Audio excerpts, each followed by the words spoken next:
کینے کی حقیقت اور نتائج، عفو و نرمی کی فضیلت۔ جب آدمی کو غصہ آتا ہے اور وہ انتقام لینے سے اپنے عجز کی بنا پر اسے پینے پر مجبور ہوتا ہے تو یہی غصہ اس کے دل میں کینے کی شکل اختیار کر لیتا ہے۔ کینے کے معنی یہ ہیں کہ دل میں ہمیشہ کے لیے کسی سے نفرت اور بغض پیدا ہو جائے۔ رسول اکرم صلی اللہ علیہ وسلم کا ارشاد ہے، المؤمن لیس بحقود، مومن کینہ پرور نہیں ہوتا۔ اور یہاں مترجم نے حاشیے میں لکھا ہے کہ یہ روایت کتاب العلم میں گزر چکی ہے، اور یہاں مترجم کا حاشیہ ختم ہوتا ہے۔ کینہ غصے کا نتیجہ ہے اور کینے کے حسب ذیل نتائج و ثمرات ہیں۔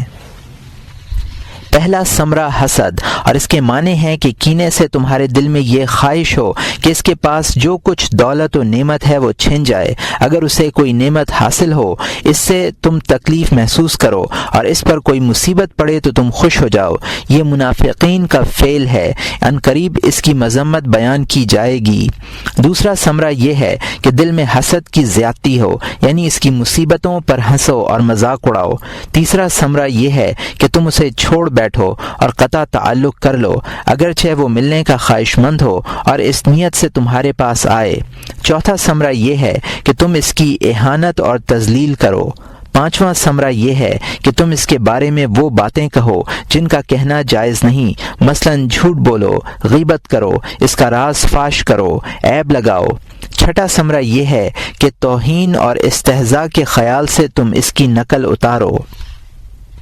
ساتواں ثمرہ یہ ہے کہ اسے جسمانی ایذا پہنچاؤ، یعنی مارو پیٹو۔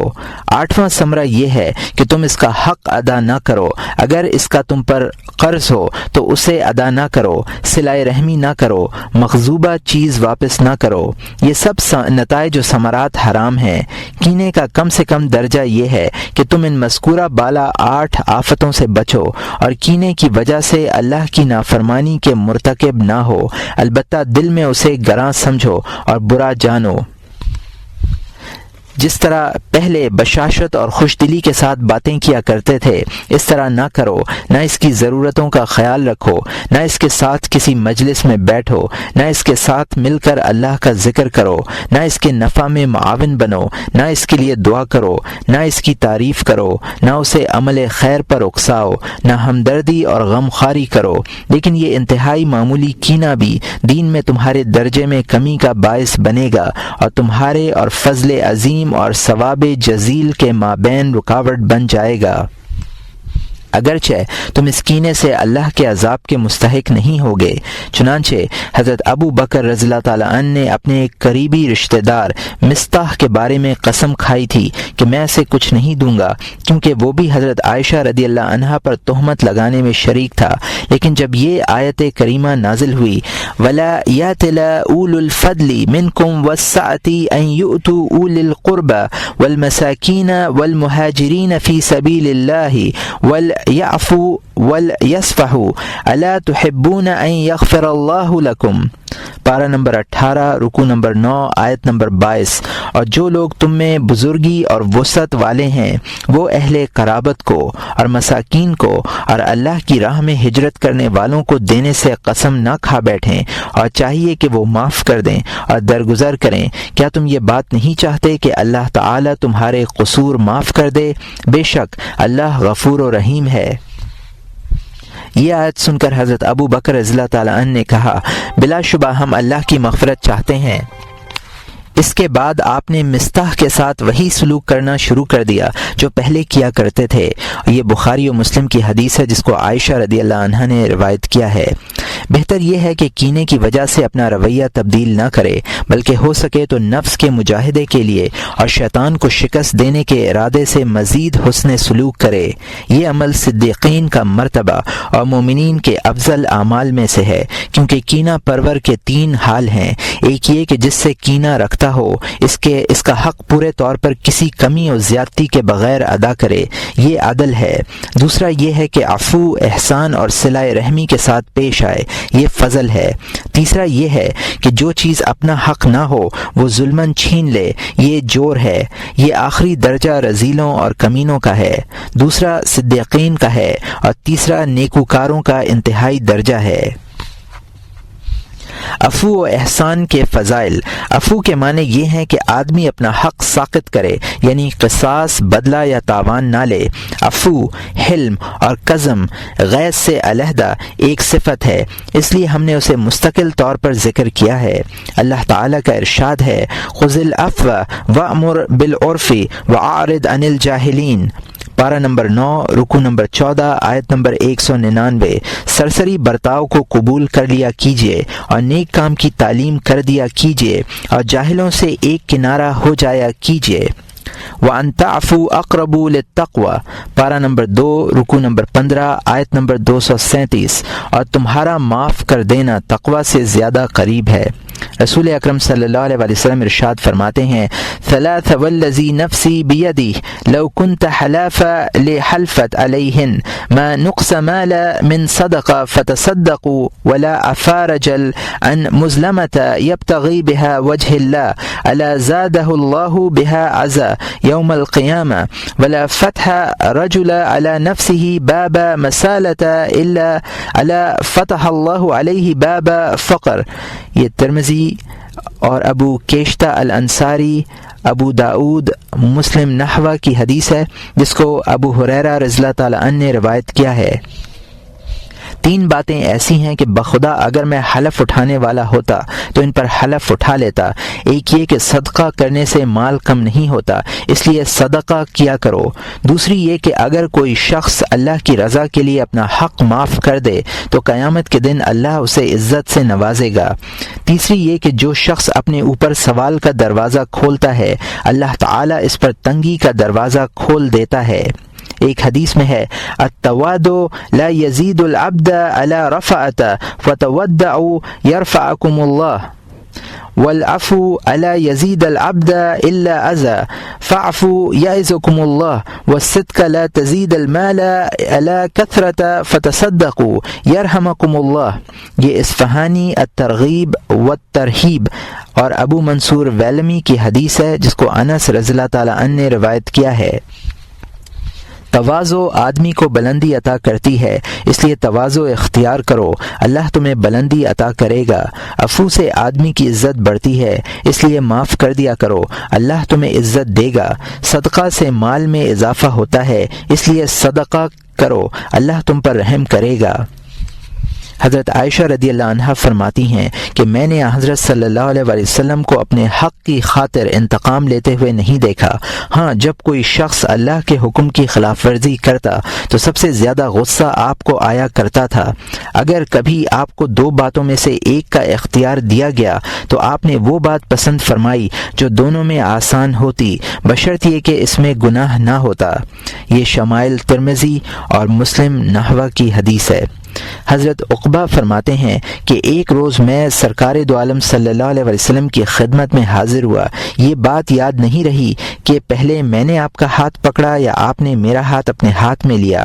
آپ صلی اللہ علیہ وسلم نے مجھ سے فرمایا، یا عقبہ الا اخیرک بفضل اخلاق اہل الدنیا والآخرہ سل من قطعک وتعطی من حرمک وتعفو امن ظلمک۔ یہ ابن ابی الدنیا، طبرانی اور بیہقی کی حدیث ہے۔ اے عقبہ، کیا میں تجھے اہل دنیا اور اہل آخرت کے افضل ترین اخلاق نہ بتلاؤں؟ جو تجھ سے نہ ملے اس سے مل، جو تجھے محروم کرے اسے دے، اور جو تجھ پر ظلم کرے اسے معاف کر۔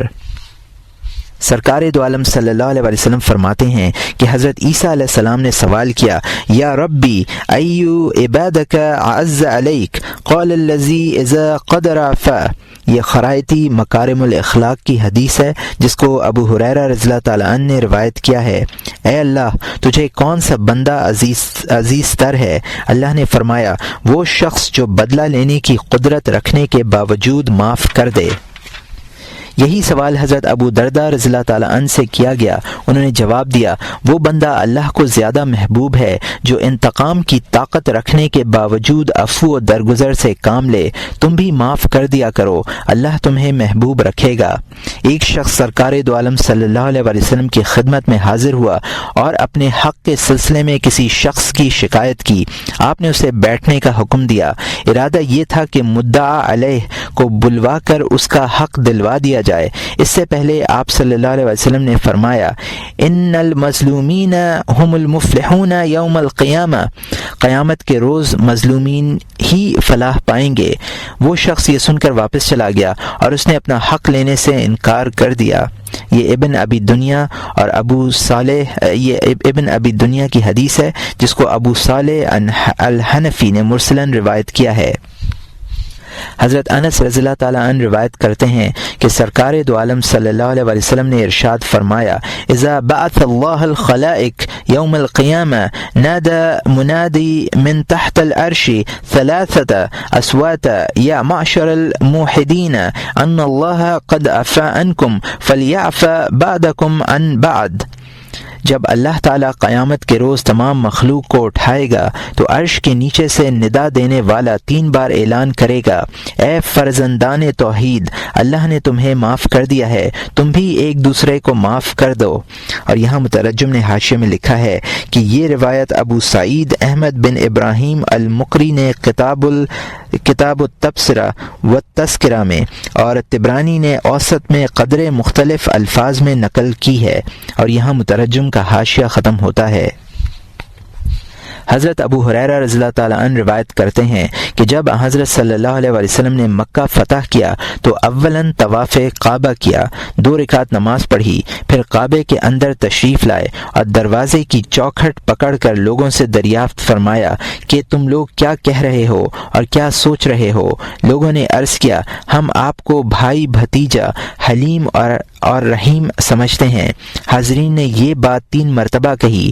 آپ صلی اللہ علیہ وسلم نے فرمایا میں وہ بات کہتا ہوں جو حضرت یوسف علیہ السلام نے اپنے بھائیوں سے کہی تھی، لا تثریب علیکم اليوم یغفر اللہ لکم وہو ارحم الراحمین، کوئی الزام نہیں تم پر آج، اللہ تمہیں معاف کرے، وہ سب مہربانوں سے زیادہ مہربان ہے۔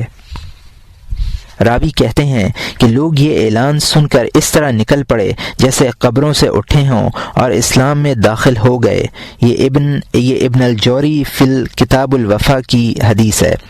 سہیل ابن عمر رضی اللہ تعالیٰ عنہ روایت کرتے ہیں کہ جب سرکار دو عالم صلی اللہ علیہ وسلم مکہ مکرمہ تشریف لائے، آپ نے باب کعبہ پر اپنا ہاتھ رکھ کر یہ خطاب فرمایا، اللہ کے سوا کوئی معبود نہیں، وہ یکتا ہے، اس کا کوئی شریک نہیں، اس نے اپنا وعدہ پورا کیا، اپنے بندے کو فتح دی اور دشمن کے لشکروں کو تنہا شکست دی۔ اس کے بعد قریش سے مخاطب ہو کر فرمایا، اے گروہ قریش، تم میرے بارے میں کیا کہہ رہے ہو اور کیا گمان رکھتے ہو؟ میں نے عرض کیا، یا رسول اللہ، ہم اچھا کہہ رہے ہیں اور اچھا گمان رکھتے ہیں، آپ ہمارے شریف بھائی اور بھتیجے اور مہربان بھتیجے ہیں۔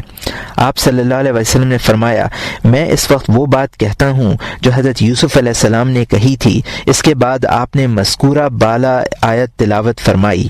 اور یہاں مترجم نے حاشیے میں لکھا ہے کہ یہ روایت اس طریق سے مجھے نہیں ملی، اور یہاں مترجم کا حاشیہ ختم ہوتا ہے۔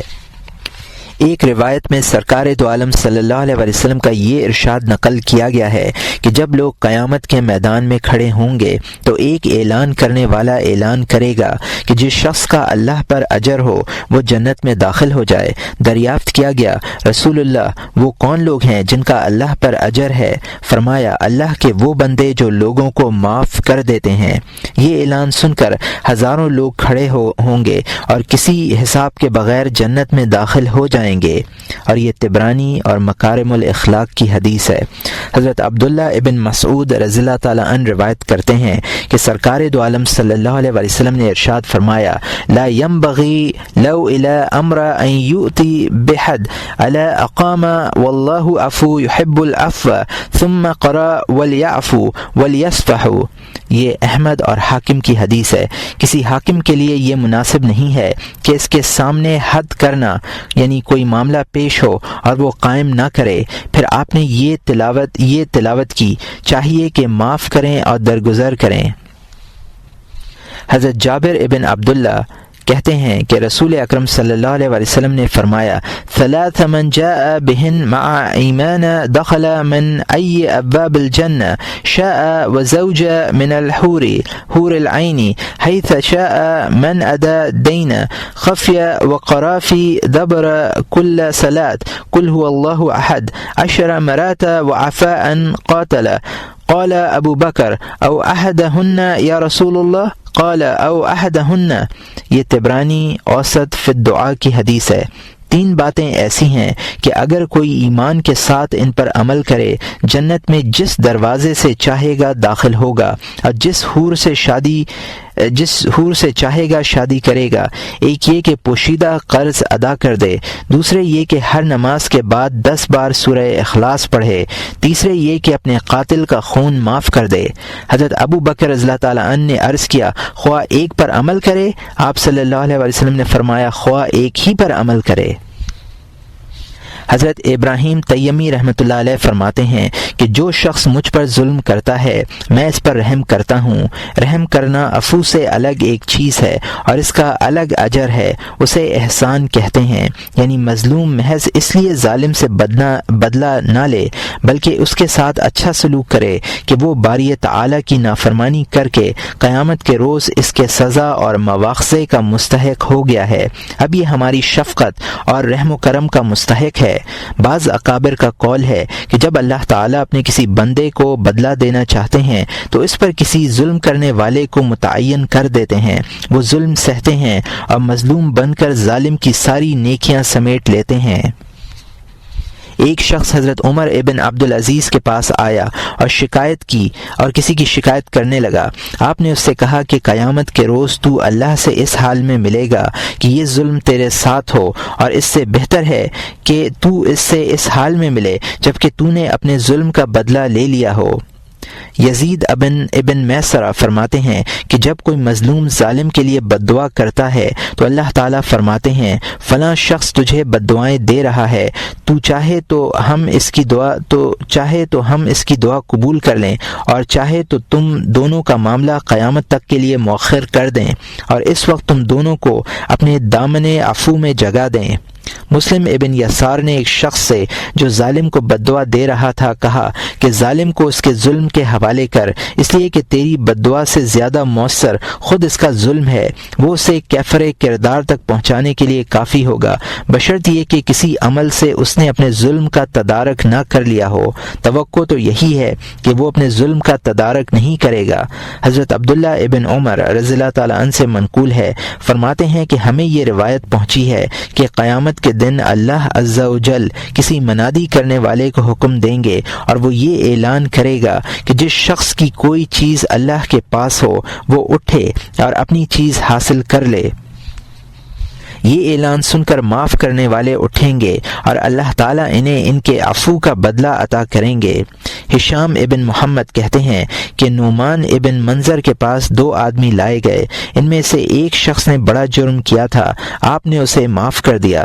دوسرے کا جرم معمولی تھا، اسے سزا دی اور یہ شعر پڑھے تعف الملوك عن العظيم من الذنوب بفضلها ولقد تعاقب في اليسير وليس ذاك لجهلها ألا ليعرف حلمها ويخاف شدة دخلها. ترجمہ: بادشاہ اپنے کرم سے بڑے قصور معاف کر دیتے ہیں اور معمولی کوتاہیوں پر سزا دیتے ہیں. اس کی وجہ یہ نہیں کہ وہ جاہل و نادان ہیں بلکہ اس کی وجہ یہ ہے تاکہ لوگوں میں ان کے حلم کی شہرت ہو اور ساتھ ہی ان کے روب کا خوف بھی عام ہو. مبارک ابن فضالہ کہتے ہیں کہ سوار ابن عبداللہ اہل بصرہ کے ایک وفد کے ہمراہ ابو جعفر کے پاس گئے. وہ خود روایت کرتے ہیں کہ میں اس کے پاس بیٹھا ہوا تھا کہ ایک شخص کو پکڑ کر لایا گیا اور ابو جعفر نے اسے قتل کرنے کی سزا دی. میں نے کہا کیا تم میری موجودگی میں ایک مسلمان کو قتل کرا رہے ہو؟ اگر اجازت ہو تو میں ایک حدیث سناتا ہوں جو میں نے حضرت حسن رحمۃ اللہ علیہ سے سنی ہے. انہوں نے کہا وہ کون سی حدیث ہے، سناؤ. میں نے کہا حضرت حسن رحمۃ اللہ علیہ نے مجھ سے بیان کیا کہ قیامت کے روز اللہ تعالیٰ لوگوں کو ایک ایسے میدان میں جمع فرمائیں گے جہاں وہ پکارنے والے کی آواز سن سکیں گے اور ایک دوسرے کو دیکھ سکیں گے۔ اس موقع پر اعلان کرنے والا یہ اعلان کرے گا کہ جس شخص کا اللہ پر کچھ حق ہو وہ کھڑا ہو۔ اس اعلان کے جواب میں صرف وہ لوگ کھڑے ہوں گے جنہوں نے معاف کیا ہوگا۔ ابو جعفر نے پوچھا کیا واقعی تم نے یہ حدیث حسن سے سنی ہے؟ میں نے کہا واللہ میں نے یہ حدیث حسن سے سنی ہے۔ یہ سن کر ابو جعفر نے مجرم کو رہا کرنے کا حکم دیا۔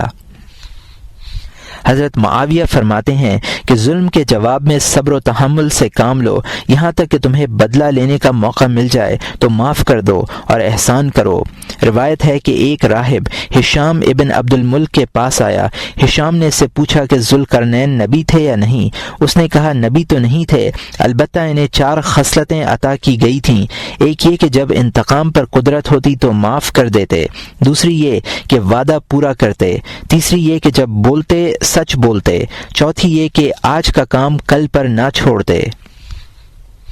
ایک بزرگ کہتے ہیں وہ حلیم وہ نہیں ہے جو ظلم برداشت کرے اور جب موقع ملے بدلہ لے لے، بلکہ حلیم وہ ہے جو ظلم برداشت کرے اور موقع ملنے پر معاف کر دے۔ زیاد کہتے ہیں کہ قابو پانے سے کینہ اور حسد ختم ہو جاتا ہے۔ ہشام ابن عبد الملک کے پاس ایک آدمی گرفتار کر کے لایا گیا، اس کی کوئی شکایت انہیں نہیں ملی۔ اس نے اپنی صفائی میں کچھ کہا۔ ہشام نے اس سے کہا ایک تو جرم کیا، دوسرے زبان چلا رہا ہے۔ اس نے عرض کیا امیر المومنین، اللہ تعالی نے قرآن کریم میں ارشاد فرمایا ہے یوم تأتی کل نفس تجادل عن نفسها، پارہ نمبر 14 رکوع نمبر 21 آیت نمبر 111، جس روز ہر شخص اپنی طرفداری میں گفتگو کرے گا۔ کیا آپ کا مطلب یہ ہے کہ ہم اللہ کے سامنے تو مجادلہ کریں اور آپ کے سامنے خاموش رہیں؟ ہشام نے کہا کیوں نہیں، بدبخت بولتا رہ۔ روایت ہے کہ ایک چور حضرت عمار ابن یاسر رضی اللہ تعالیٰ عنہ کے خیمے میں گھس گیا۔ لوگوں نے کہا اس کا ہاتھ کاٹ دیجئے، یہ ہمارا دشمن ہے۔ حضرت عمار نے فرمایا نہیں، بلکہ میں اس کی پردہ پوشی کروں گا، شاید اللہ تعالیٰ بروز قیامت میری پردہ پوشی فرمائے۔ حضرت ابن مسعود رضی اللہ تعالیٰ عنہ بازار میں کچھ خرید و فروخت کر رہے تھے۔ کسی چیز کی قیمت ادا کرنے کے لیے انہوں نے امامہ میں سے درہم نکالنے چاہے تو معلوم ہوا کہ کسی نے کھول لیے ہیں۔ انہوں نے کہا ابھی چند لمحے پہلے درہم موجود تھے۔ حاضرین نے چور کو برا بھلا کہنا شروع کیا۔ کسی نے یہ بددعا دی کہ اے اللہ اس چور کا جس نے درہم چرائے ہیں ہاتھ کاٹ دیجئے۔ کسی نے کہا اس کا انجام خراب ہو، کسی نے کہا وہ ہلاک و رسوا ہو۔ حضرت عبداللہ رضی اللہ تعالیٰ عنہ ابن مسعود نے فرمایا بھائی اگر اس نے کسی ضرورت سے مجبور ہو کر چوری کی ہے تو اللہ ان دراہم میں برکت عطا فرمائے، اور اگر اس پر جرت نے اکسایا ہے تو اللہ کرے یہ گناہ اس کا آخری گناہ ہو۔ فضیل ابن عیاض رحمۃ اللہ علیہ کہتے ہیں کہ ایک خراسانی شخص سے زیادہ میں نے کسی کو زاہد نہیں دیکھا۔ وہ شخص میرے ساتھ مسجد حرام میں بیٹھا ہوا تھا، پھر وہ طواف کرنے لگا، اتنے میں کسی نے اس کے دینار چرا لیے۔ اس سے اطلاع ہوئی تو رونے لگا۔ میں نے حیرت سے اس کی طرف دیکھا اور پوچھا کیا تم مال ضائع ہو جانے پر آنسو بہا رہے ہو؟ اس نے کہا نہیں، بلکہ مجھے قیامت کا خیال آ گیا اور چشم تصور سے میں نے دیکھا کہ میں اور چور دونوں باری تعالی کے سامنے حاضر ہیں اور چور کے پاس بچاؤ کا کوئی ذریعہ نہیں ہے، بس اس کی کس پرسی کا حال یاد کر کے میری آنکھیں بھر آئیں۔ مالک ابن دینار رحمۃ اللہ علیہ کہتے ہیں کہ ہم رات کے وقت حکم ابن ایوب کے گھر آئے اور وہ ان دنوں بصرہ کے امیر تھے۔ حضرت حسن رحمۃ اللہ علیہ جو خائف سے نظر آ رہے تھے ہمارے ہمراہ تھے۔ ہم سب امیر کے پاس پہنچے۔ حضرت حسن رحمۃ اللہ علیہ نے حضرت یوسف علیہ السلام کے بھائیوں کا قصہ چھیڑ دیا کہ انہوں نے اپنے بھائی کو فروخت کر دیا تھا اور اندھے کنویں میں ڈال دیا تھا۔ ان کی اس حرکت سے حضرت یعقوب علیہ السلام کو کس قدر تکلیف پہنچی۔ پھر عورتوں کی ان سازشوں کا حال بیان کیا جو انہوں نے حضرت یوسف علیہ السلام کے خلاف کی تھیں، یہاں تک کہ انہوں نے قید و بند کی صعوبتیں برداشت کیں، لیکن اللہ نے اپنا فضل فرمایا اور دشمنوں کی دشمنی کے باوجود انہیں دولت، عزت اور حکومت ملی۔ زمین کے خزانوں کی کنجیاں ان کے قبضے میں آئیں، مگر ان کے دل میں انتقام کا خیال تک نہ آیا۔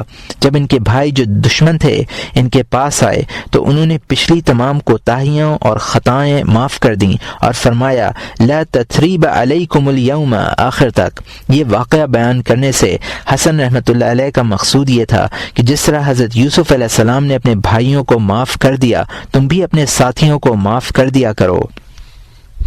حکم ابن ایوب نے قصہ سن کر کہا میں بھی یہی کہتا ہوں لا تثریب علیکم اليوم، اور اگر میرے پاس بدن کے کپڑوں کے علاوہ کچھ ہوتا تو تمہیں اس میں چھپا لیتا۔ ابن المقفع نے اپنے کسی دوست کو ایک سفارشی خط لکھا کہ فلاں شخص اپنی خطا پر نادم، تمہارے دامن عفو کا طلبگار ہے اور تمہاری چشم عنایت کا منتظر ہے۔ یاد رہے جتنا جرم سنگین ہوتا ہے اتنا ہی عفو عظیم ہوتا ہے۔ عبد الملک ابن مروان کے پاس ابن اسعد کے قیدی لائے گئے تو اس نے رجا ابن حیات سے پوچھا اب کیا خیال ہے؟ اس نے کہا اللہ نے تمہیں تمہاری پسند کے مطابق کامیابی دی ہے، اب تم اس کی پسند کے مطابق عفو و درگزر کا معاملہ کرو۔ یہ سن کر مروان نے قیدیوں کو رہا کر دیا۔ زیاد نے ایک خارجی کو گرفتار کیا، اتفاقاً وہ چھوٹ کر فرار ہو گیا۔ زیاد نے اس کے بھائی کو پکڑ لیا اور اس سے مطالبہ کیا کہ وہ اپنے بھائی کو حاضر کرے۔ اس نے لا علمی ظاہر کی اور کہنے لگا اگر میں آپ کو امیر المومنین کا حکم دکھا دوں تو کیا آپ مجھے رہا کر دیں گے؟ زیاد نے کہا یقیناً دکھاؤ، کہاں ہے وہ حکم؟ اس نے کہا میں عزیز حکم کا حکم نامہ پیش کرتا ہوں، اس پر 2 گواہوں ابراہیم و موسیٰ علیہم السلام کی تصدیق ہے۔ اس میں لکھا ہوا تھا ام لم ينبأ بما في صحف موسى وابراہیم الذی وفى الا تزر وازرة وزر اخرى، پارہ نمبر 27 رکوع نمبر 7 آیت نمبر 36 سے 28 تک۔ کیا اس کو اس مضمون کی خبر نہیں پہنچی جو موسیٰ کے صحیفوں میں ہے، وہ نیز ابراہیم کے جنہوں نے احکام کی پوری بجا آوری کی کہ کوئی شخص کسی کا گناہ اپنے اوپر نہیں لے سکتا۔ زیاد نے خدام سے کہا اسے جانے دو، اس کے پاس رہائی کی معقول وجہ موجود ہے۔ کہا جاتا ہے کہ انجیل میں لکھا ہوا ہے جو شخص ظلم کرنے والے کے لیے دعائے مغفرت کرتا ہے وہ گویا شیطان کو شکست دیتا ہے۔ نرمی کے فضائل۔ نرمی ایک عمدہ صفت ہے، اس کے مقابلے میں تیزی اور درشتی ہے، اور یہ دونوں وصف غصے اور بدمزاجی کے باعث ظہور میں آتے ہیں، جبکہ نرمی حسن خلق اور سلامت مزاجی کے نتیجے میں پیدا ہوتی ہے۔ کبھی تیزی غضب سے پیدا ہوتی ہے اور کبھی حرص کی شدت اور اس کے غلبے کی وجہ سے پیدا ہوتی ہے۔ شدت حرص کے وقت آدمی سوچنے سمجھنے کی صلاحیت سے محروم ہو جاتا ہے اور مستقل مزاجی باقی نہیں رہتی، لیکن نرمی بہرحال حسن خلق کا ثمرہ ہے، اور حسن خلق اس وقت حاصل ہوتا ہے جب غضب اور شہوت کی قوتوں کو معتدل رکھا جائے۔ یہی وجہ ہے کہ حدیث شریف میں نرمی کی بہت زیادہ تعریف کی گئی ہے، چنانچہ ارشاد فرمایا یا عائشہ انہ من اعطى حز مزل رفق فقد اعطى حز من خیر الدنیا والآخرہ ومن حرم حز من الرفق فقد حرم حز من خیر الدنیا والآخرہ۔ یہ احمد اور عقیلی اور کتاب الضعفاء کی حدیث ہے جس کو عبد الرحمن ابن ابی بکر الملیکی نے روایت کیا ہے۔ اے عائشہ، جو شخص نرمی سے بہراور ہو وہ دنیا و آخرت کی بھلائی سے بہراور ہوا، اور جو شخص نرمی سے محروم ہوا وہ دنیا و آخرت کی بھلائی سے محروم ہوا۔ اذا احب اللہ اہل بیتی ادخل علیہم الرفق، یہ احمد اور بحقی کی حدیث ہے جس کو عائشہ رضی اللہ عنہا نے روایت کیا ہے۔ جب اللہ تعالیٰ کسی گھر کے مکینوں سے محبت رکھتا ہے تو ان میں نرمی پیدا کر دیتا ہے۔ ان اللہ لیعطی علی الرفق ما لا یعطی علی الخرق واذا احب اللہ ابدا اعطاہ الرفق ما من اہل بیتی یحرمون الرفق الا حرموا محب اللہ تعالی۔ یہ طبرانی کبیر کی حدیث ہے جس کو جریر نے روایت کیا ہے۔ اللہ تعالیٰ نرمی پر اتنا دیتا ہے کہ جہالت پر اتنا نہیں دیتا، اور جب اللہ کسی بندے کو محبوب رکھتا ہے تو اسے نرمی عطا فرماتا ہے، اور جس گھر کے لوگ نرمی سے محروم ہوتے ہیں وہ اللہ تعالیٰ کی محبت سے بھی محروم ہوتے ہیں۔ ان اللہ رفیق یحب الرفق ویعطی علیہ ما لا یعطی علی العنف. یہ مسلم کی حدیث ہے جس کو عائشہ رضی اللہ عنہا نے روایت کیا ہے. اللہ مہربان ہے، نرمی کو پسند کرتا ہے اور نرمی پر اتنا دیتا ہے جتنا سختی پر نہیں دیتا. یا عائشہ ارفقی فإن اللہ اذا اراد بأہل بیتی کرامت دلہم علی باب الرفق. یہ احمد کی حدیث ہے جس کو عائشہ رضی اللہ عنہا نے روایت کیا ہے. اے عائشہ، نرمی اختیار کرو، اس لیے کہ جب اللہ تعالیٰ کسی گھرانے کی عزت چاہتا ہے اسے نرمی کا راستہ دکھلا دیتا ہے. من یحرم الرفق یحرم الخیر کلہ. یہ مسلم کی حدیث ہے جس کو جریر نے روایت کیا ہے. جو نرمی سے محروم رہا وہ ہر خیر سے محروم رہا. ایما ولا فرفق ولا رفق اللہ تعالی بہ یوم القیامہ. یہ مسلم کی حدیث ہے جس کو عائشہ رضی اللہ عنہا نے روایت کیا ہے. جو شخص حاکم بنا اور اس نے رعایا کے ساتھ نرمی برتی، اللہ تعالی قیامت کے دن اس کے ساتھ نرمی کا معاملہ فرمائیں گے. تدرون من یحرم علی النار یوم القیامہ کل حین سہل قریب. یہ ترمذی کی حدیث ہے جس کو ابن مسعود رضی اللہ تعالی عنہ نے روایت کیا ہے. تم جانتے ہو قیامت کے دن آگ کس پر حرام ہوگی؟ جو لوگ دوسروں پر بار نہ ہو، نرم خو ہو، نرم مزاج اور لوگوں سے میل جول رکھنے والا ہو. الرفق یمن والخرق شوع. یہ طبرانی اوسط کی حدیث ہے جس کو ابن مسعود رضی اللہ تعالی عنہ نے روایت کیا ہے. نرمی برکت ہے اور درشتی نحوست ہے. الثانی من اللہ والعجلۃ من الشیطان. یہ ابو یعلا کی حدیث ہے جس کو انس رضی اللہ تعالی عنہ نے روایت کیا ہے، اور ترمذی کی حدیث ہے جس کو سہیل ابن سعد رضی اللہ تعالی عنہ نے روایت کیا ہے. تاخیر اللہ کی طرف سے ہے اور جلد بازی شیطان کی طرف سے ہے. روایت ہے کہ ایک شخص حضرت صلی اللہ علیہ وسلم کی خدمت میں حاضر ہوا اور اس نے عرض کیا، یا رسول اللہ، اللہ نے تمام مسلمانوں کے لیے آپ میں برکت دی ہے، یعنی سب لوگ آپ سے فیض حاصل کر رہے ہیں، کوئی برکت میرے لیے مخصوص فرمائیے. آپ نے 2 یا 3 مرتبہ الحمدللہ کہا، پھر اس کی طرف متوجہ ہوئے اور اس سے 3 مرتبہ دریافت فرمایا، کیا تو ہی نصیحت کا طالب ہے؟ اس نے عرض کیا، جی ہاں. رسول اللہ صلی اللہ علیہ وسلم نے فرمایا، اذا اردت امر فتد برعاقبت فان كان رشد فمده وان كان سوى ذلك فانته. یہ ابن المبارک فی الزہد والرقائق کی حدیث ہے جس کو ابو جعفر نے روایت کیا ہے. جب تم کوئی کام کرنے کا ارادہ کرو تو اس کا انجام پہلے سوچ لو، اگر انجام بخیر ہو تو اسے کر گزرو اور اس کے علاوہ ہو تو رک جاؤ. حضرت عائشہ رضی اللہ عنہا روایت کرتی ہیں کہ میں ایک مرتبہ سرکار دو عالم صلی اللہ علیہ وسلم کے ساتھ ایک شوخ اونٹ پر سفر کر رہی تھی اور اسے دائیں بائیں پھرا رہی تھی. آپ نے مجھ سے ارشاد فرمایا، یا عائشہ علیک بالرفق فإنه لا يدخل في شيء إلى زانه ولا ينزع من شيء إلا شانه. یہ مسلم شریف کی حدیث ہے. اے عائشہ، نرمی اختیار کرو، اس لیے کہ یہ ایک ایسی صفت ہے کہ جس چیز میں برتو اسے زینت دے اور جس میں نہ ہو اسے عیب دار کرے. حضرت عمر بن الخطاب رضی اللہ تعالیٰ عنہ کو اطلاع ہوئی کہ ان کی رعایا کے کچھ لوگ اپنے حکام سے نالاں ہیں. آپ نے انہیں یعنی حکام و رعایا دونوں کو طلب فرمایا اور حمد و ثنا کے بعد ان سے فرمایا، اے لوگو، اے رعایا، تم پر ہمارے کچھ حقوق ہیں اور وہ یہ ہیں کہ غائبانہ میں ہماری خیر خواہی کرو، عمل خیر پر ہماری مدد کرو. اے حاکموں، رعایا کے تم پر کچھ حقوق ہیں. یہ بات اچھی طرح جان لو کہ اللہ کے نزدیک امام کے حلم اور نرمی سے زیادہ کوئی چیز محبوب و عزیز نہیں ہے، اور امام کے جہل اور اس کی درشتی اور سخت گیری سے زیادہ کوئی چیز اللہ کو ناپسندیدہ اور بری نہیں ہے. یہ بات بھی یاد رکھو کہ جو شخص اپنے ماتحتوں کے آرام و راحت کا خیال رکھتا ہے وہ اپنے آقا کی طرف سے راحت و آرام پاتا ہے.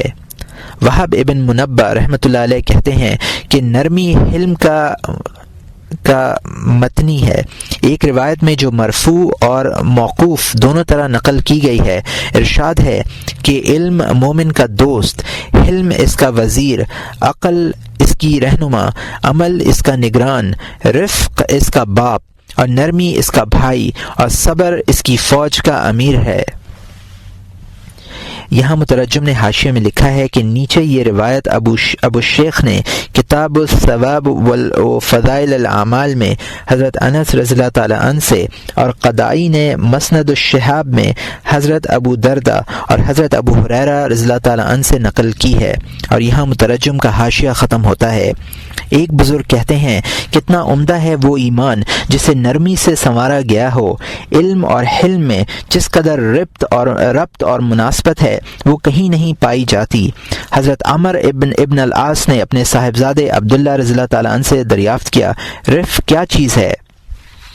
انہوں نے جواب دیا، رفق یہ ہے کہ اگر آدمی حاکم ہو تو اپنے ماتحت عاملوں کے ساتھ نرم رویہ اختیار کرے۔ انہوں نے پوچھا، درستی کیا چیز ہے؟ امام سے یا ایسے لوگوں سے دشمنی رکھنا جو تمہیں نقصان پہنچانے پر قدرت رکھتے ہوں۔ حضرت سفیان ثوری رحمۃ اللہ علیہ نے اپنے رفقا سے پوچھا، جانتے ہو رفق کیا چیز ہے؟ انہوں نے عرض کیا، ابو محمد آپ ہی بتلائیں۔ فرمایا، ہر امر کو اس کے موقع محل پر رکھنے کا نام رفق ہے۔ ضرورت ہو تو سختی برتے، موقع ہو تو نرمی اختیار کرے، تلوار کا موقع ہو تلوار اٹھائے، کوڑے کی ضرورت ہو کوڑا استعمال کرے۔ اس سے معلوم ہوا کہ مزاج میں نرمی اور سختی کو آمیزش ہونی چاہیے۔ نہ صرف سختی مفید ہے اور نہ صرف نرمی کافی ہے، پسندیدہ بات اعتدال ہے، نرمی اور سختی کا درمیانہ درجہ، جیسا کہ تمام اختلاق میں اعتدال ہی کو ترجیح دی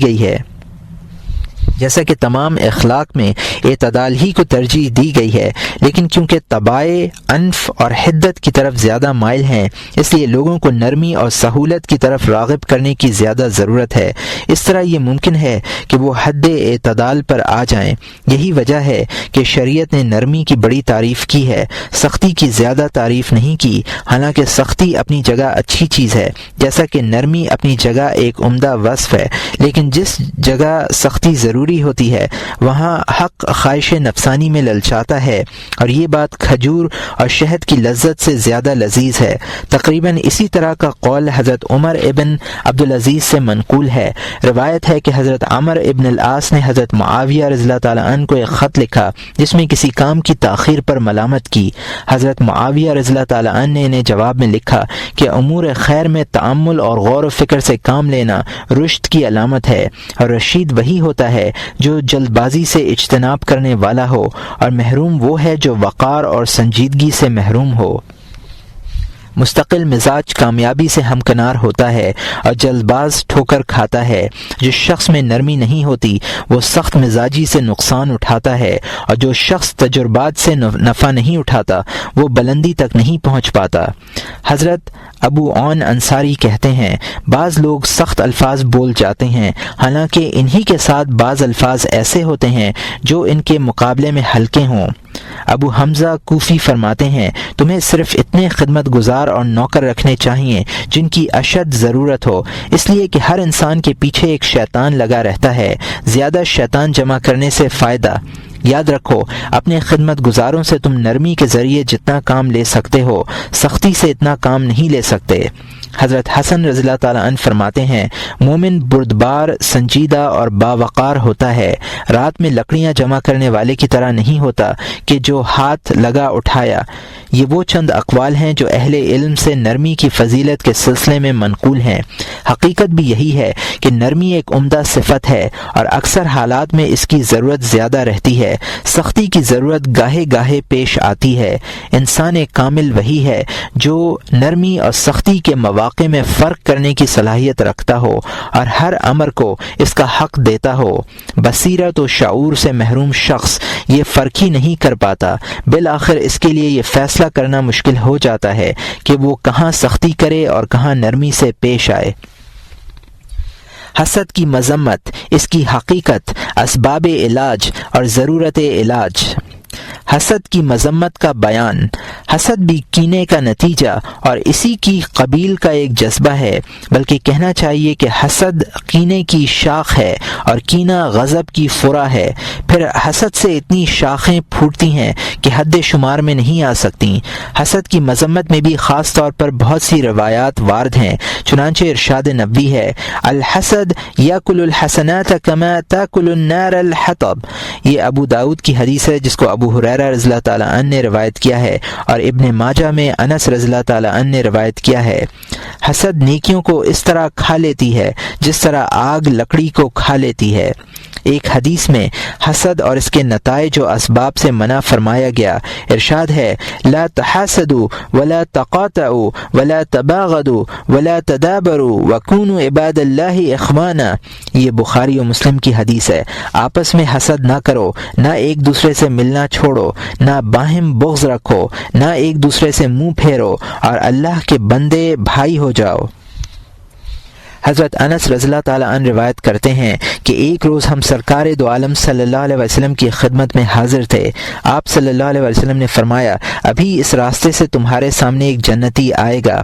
اتنے میں ایک انصاری صحابی نمودار ہوئے، ان کے بائیں ہاتھ میں جوتے تھے اور داڑھی کے بالوں میں سے وضو کا پانی ٹپک رہا تھا۔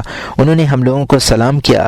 دوسرے روز بھی آپ نے اسی طرح فرمایا اور یہی صحابی سامنے آئے۔ تیسرے دن بھی یہی واقعہ ہوا۔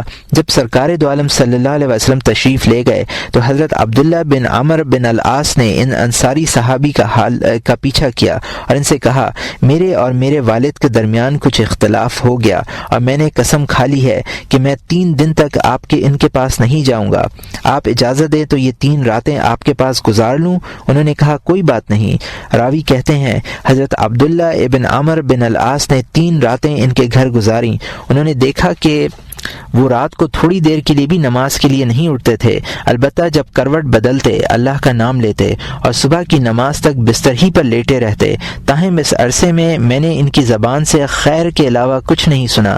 جب 3 دن گزر گئے اور مجھے ان کے اعمال کے معمولی ہونے کا یقین ہو گیا تو میں نے ان سے کہا اللہ کے بندے، میرے اور والد کے درمیان نہ ناراضگی تھی اور نہ چھوٹ چھٹاؤ تھا۔ میں نے رسول اکرم صلی اللہ علیہ وسلم کو تمہارے متعلق ایسا کہتے ہوئے سنا تھا، اس لیے یہ خواہش ہوئی کہ تمہارے وہ اعمال تو دیکھوں جن کی بنا پر تمہیں دنیا ہی میں جنتی ہونے کی بشارت دی گئی ہے۔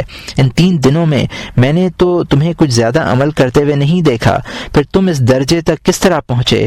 انہوں نے جواب دیا میرے اعمال تو بس یہی ہیں جو تم نے دیکھے ہیں۔ جب میں جانے لگا تو انہوں نے آواز دے کر مجھے بلایا اور کہنے لگا میں اپنے دل میں کسی مسلمان کے لیے کدورت محسوس نہیں کرتا اور نہ کسی سے اس لیے حسد کرتا ہوں کہ اللہ نے اسے نعمت عطا کی ہے۔ عبداللہ کہتے ہیں میں نے ان سے کہا کہ تمہاری انہی خوبیوں نے تمہیں اس درجے تک پہنچایا ہے اور یہ باتیں ہمارے دائرہ طاقت سے باہر ہیں، اور یہ احمد کی حدیث ہے۔ ایک حدیث میں ہے ثلاثہ لا ينجو منہن احد الظن والطيرة والحسد وساحدتكم بالمخرج من ذلك إذا ظننت فلا تحقق وإذا تطيرت فامد وإذا حسدت فلا تبغى۔ یہ ابن ابی دنیا کی حدیث ہے جس کو ابو ہریرہ رضی اللہ تعالیٰ عنہ نے روایت کیا ہے۔ 3 باتیں ایسی ہیں جن سے کوئی خالی نہیں ہے، ظن، بدفعلی اور حسد۔ میں تمہیں ان سے نجات کا طریقہ بتلاتا ہوں۔ جب کوئی گمان دل میں آئے تو اسے صحیح نہ سمجھو، جب بدفعلی ہو تو اپنے کام میں لگے رہو، اور جب حسد پیدا ہو تو خواہش نہ کرو۔ ایک روایت میں یہ الفاظ ہیں ثلاث لا ينجو منہن احد وقل من ينجو۔ یہ ابن ابی دنیا کی حدیث ہے جس کو عبد الرحمن ابن معاوی نے مرسلن روایت کیا ہے۔ 3 باتیں ایسی ہیں جن سے کوئی خالی نہیں ہوتا اور بہت کم لوگ اس سے خالی ہوتے ہیں۔ اس حدیث میں نجات کا امکان ثابت کیا گیا ہے، یعنی یہ ہو سکتا ہے کہ کچھ لوگ ان 3 باتوں سے خالی ہوں، لیکن ایسے لوگوں کی تعداد بہت کم ہوگی۔ ایک حدیث میں فرمایا دب علیکم داء الامم قبلكم الحسد والبغضاء والبغض هي الحالقة لا أقول حالق الشعر ولكن حالقة الدين والذي نفس محمد بيده لا تدخلون الجنة حتى تؤمنوا ولن تؤمنوا حتى تحابوا ألا أنبئكم بما يثبت ذلك لكم أفشاء السلام بينكم.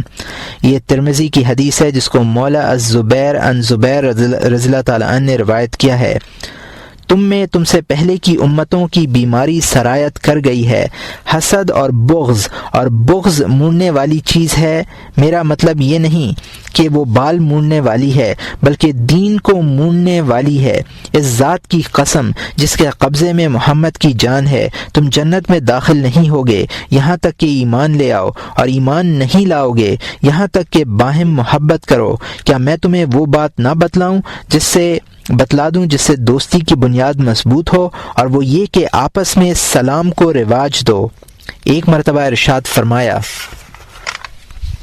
كاد الفقر أن يكون كفر وكاد الحسد يغلب القدر. یہ ابو مسلم الکبشی اور بحقی کی حدیث ہے، اور اس کو انس رضی اللہ تعالیٰ عنہ نے روایت کیا ہے. قریب ہے کہ فقر کفر ہو جائے اور حسد تقدیر پر غالب آ جائے. اس سلسلے کی کچھ روایات یہ ہیں: انہو سیصیب امتی داء الامم قالوا وما داء الامم قال الا شر والبطر والتكاثر والتنافس في الدنيا والتباعد والتحاسد حتى يكون البغيج ثم الحرج. یہ ابن ابی دنیا اور طبرانی کی حدیث ہے جس کو ابو ہریرہ رضی اللہ تعالیٰ عنہ نے روایت کیا ہے. میری امت کو عنقریب قوموں کی بیماری لگ جائے گی. صحابہ نے عرض کیا قوموں کی بیماری کیا ہے؟ فرمایا تکبر، اترانا، مال کی کثرت کا اظہار، دنیاوی اسباب میں مقابلہ آرائی، ایک دوسرے سے بعد، باہم حسد کرنا، یہاں تک کہ سرکشی ہو. پھر فتنہ پھیلے گا. لا تظهر الشماتة لا خيك فيعانية الله ديبتليك. یہ ترمذی کی حدیث ہے جس کو واثلہ ابن الاسقا رضی اللہ تعالیٰ عنہ نے روایت کیا ہے. اپنے بھائی کی مصیبت پر خوش مت ہو، اللہ تعالیٰ اسے نجات دے دے گا اور تجھے مبتلا کر دے گا. اخوف ما اخاف على امتی ان یکثر فیہم المال فیتحاسدون ویقتتلون. یہ ابن ابی دنیا کی حدیث ہے جس کو ابو عامر الاشعرانی رضی اللہ تعالیٰ عنہ نے روایت کیا ہے. مجھے اپنی امت پر زیادہ خوف اس بات کا ہے کہ اس میں مال زیادہ ہو جائے اور آپس میں حسد کر کے کشت و خون کریں. استعین علی قضاء الحوائج بالکتمان فان کل ذی نعمت محسود. یہ ابن ابی دنیا اور طبرانی کی حدیث ہے. اپنی ضرورتیں پوری کرنے کے لیے خفیہ مدد چاہو کیونکہ ہر نعمت والے پر حسد کیا جاتا ہے. وَإِنَّ لِنِعْمَ اللَّهَ أَعْدَاءَ فَقِيلَ وَمَنْ هُمْ فَقَالَ الَّذِينَ يَحْسَدُونَ النَّاسَ عَلَى مَا آتَاهُمُ اللَّهُ مِنْ فَضْلِهِ. یہ طبرانی اوسط کی حدیث ہے جس کو ابن عباس رضی اللہ تعالیٰ عنہ نے روایت کیا ہے. اللہ کی نعمتوں کے دشمن ہیں. عرض کیا گیا وہ کون لوگ ہیں؟ فرمایا وہ لوگ جو اللہ سے نعمتوں کی وجہ سے جلتے ہیں جو اللہ نے انہیں اپنے فضل و کرم سے عطا کی ہیں.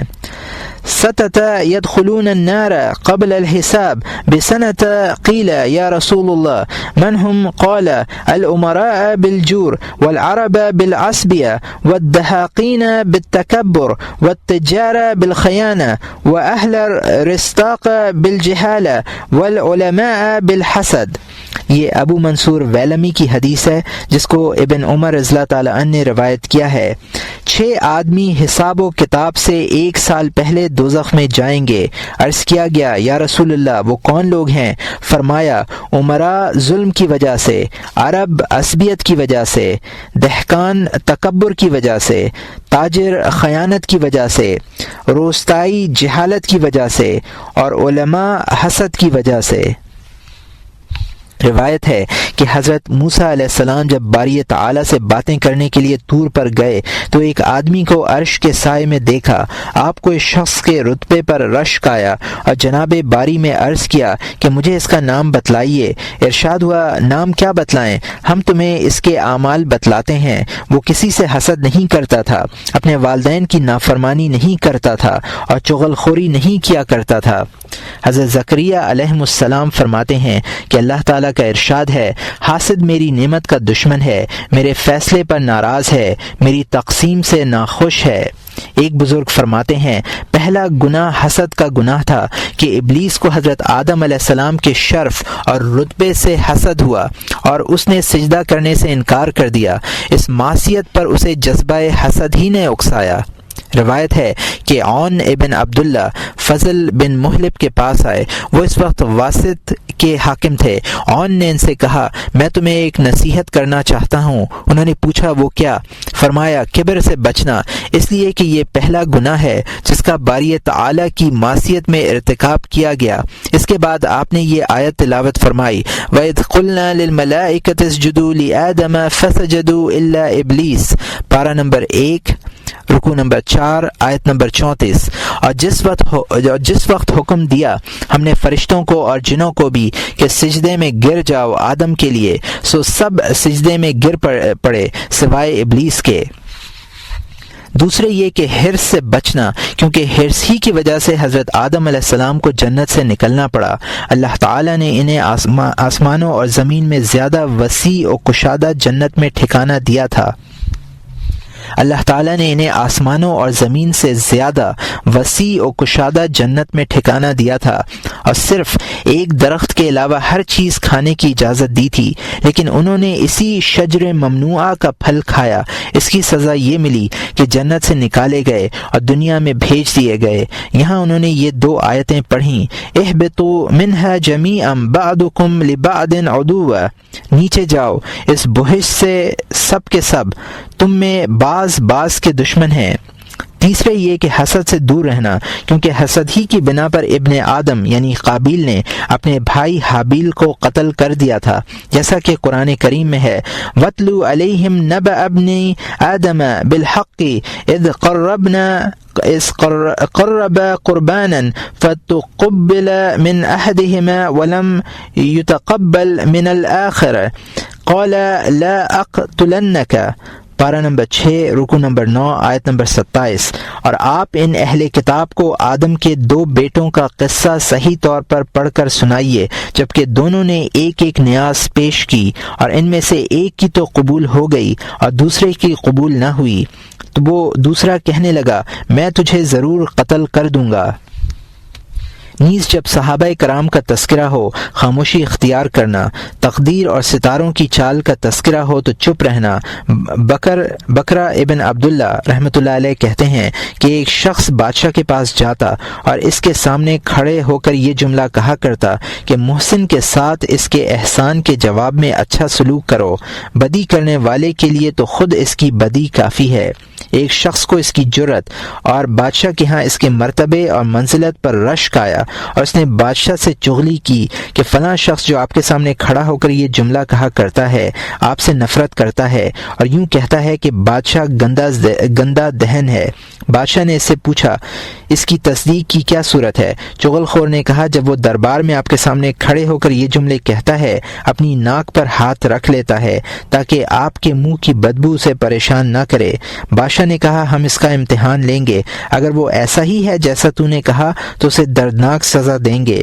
ایک طرف چغل خور نے بادشاہ کو بھڑکایا، دوسری طرف اس حق گو کو ایسا کھانا کھلایا جس میں لہسن زیادہ تھا۔ حسب معمول دربار میں پہنچا، بادشاہ نے اسے قریب بلایا۔ اس نے اس خیال سے کہ کہیں بادشاہ سلامت میرے منہ کی بو نہ سونگھ لیں، اپنے منہ پر ہاتھ رکھ لیا۔ اس کی حرکت سے بادشاہ کو چغل خور کی بات پر یقین آ گیا۔ اسی وقت اپنے ایک عامل کو ایک خط لکھا کہ جب یہ شخص تیرے پاس میرا خط لے کر پہنچے تو اسے قتل کر دے اور اس کی کھال میں بھس بھر کر ہمیں بھیج دے۔ اس نے خط لے لیا، راستے میں وہی چغل خور اسے ملا۔ اس نے دریافت کیا، یہ تم کیا لے جا رہے ہو؟ اس نے جواب دیا، یہ بادشاہ سلامت کا خط ہے فلاں عامل کے نام، اس میں میرے لیے انعام کی سفارش کی گئی ہے۔ چغل خور کو لالچ آیا، اس نے درخواست کی یہ خط مجھے دے دو، تمہارے بجائے میں یہ انعام حاصل کر لوں گا۔ اس شخص نے بادشاہ کا خط اس کے حوالے کر دیا۔ چغل خور اسے لے کر عامل کے پاس پہنچا، اس نے خط پڑھ کر اسے بتلایا کہ اس میں تجھے قتل کرنے اور تیری کھال میں بھس بھر کر بھیجنے کا حکم ہے۔ اب اس کی آنکھیں کھلیں، اس نے کہا یہ خط میرے لیے نہیں ہے، تم بادشاہ سے رجوع کر سکتے ہو۔ عامل نے اس کی ایک نہ سنی اور بادشاہ کے حکم کی تعمیل کی۔ ادھر وہ شخص اپنی عادت کے مطابق دربار میں پہنچا۔ بادشاہ کو بڑی حیرت ہوئی، خط کے متعلق استفسار کیا۔ اس نے عرض کیا فلاں درباری نے مجھ سے درخواست کی تھی کہ میں بادشاہ کا خط اسے ہبہ کر دوں، میں نے اسے دے دیا تھا۔ بادشاہ نے اسے خط کا مضمون بتلایا اور کہا اس شخص نے کہا تھا کہ تو مجھ سے نفرت کرتا ہے، نیز یہ کہ میں گندہ دہن ہوں، چنانچہ میں نے آزمائش کے لیے تجھے اپنے قریب بلایا تھا اور تو نے اپنی ناک پر ہاتھ رکھ لیا تھا۔ اس نے اس الزام کی تردید کی اور لہسن آمیز کھانے کا واقعہ سنایا اور بتلایا کہ میں نے اپنے منہ پر اس لیے ہاتھ رکھ لیا تھا کہ کہیں میرے منہ کی بدبو آپ کو پریشان نہ کرے۔ بادشاہ نے کہا تم اپنی جگہ بیٹھو، اس نے اپنے کیے کی سزا پالی۔ تم سچ کہا کرتے ہو کہ بدی کرنے والے کے لیے اس کی بدی کافی ہے۔ ابن سیرین رحمۃ اللہ علیہ کہتے ہیں کہ میں نے دنیا کی کسی چیز کے لیے کسی سے حسد نہیں کیا، اس لیے کہ اگر وہ جنتی ہے تو میں دنیا کے معاملے میں اس پر کیا حسد کروں؟ جنت میں دنیا کی حقیقت ہی کیا ہے؟ اگر وہ دوزخی ہے تو دنیا کے معاملات میں اس پر حسد کرنا بیکار ہی ہے، اس کا انجام دوزخ ہے، ایسے شخص پر کیا حسد کیا جائے؟ ایک شخص نے حضرت حسن رحمۃ اللہ علیہ سے پوچھا کیا مومن بھی حاسد ہوتا ہے؟ انہوں نے فرمایا تم حضرت یعقوب علیہ السلام کے بیٹوں کا حال بھول گئے؟ مومن حسد کرتا ہے لیکن اسے چاہیے کہ اپنے حاسدانہ خیالات کو اپنے سینے ہی میں مخفی رکھے، اس لیے کہ جب تک زبان اور ہاتھ سے ظلم و زیادتی نہ ہوگی کچھ نقصان نہ ہوگا۔ حضرت ابو درداء رضی اللہ تعالیٰ عنہ فرماتے ہیں کہ جو بندہ موت کا بکثرت ذکر کرتا ہے اس کی خوشی کم ہو جاتی ہے، اس کے دل میں کسی کے لیے حسد نہیں رہتا۔ حضرت معاویہ رضی اللہ تعالیٰ عنہ فرماتے ہیں کہ میں حاسد کے علاوہ سب کو خوش کر سکتا ہوں، کیونکہ حاسد زوال نعمت سے کم پر راضی ہی نہیں ہو سکتا۔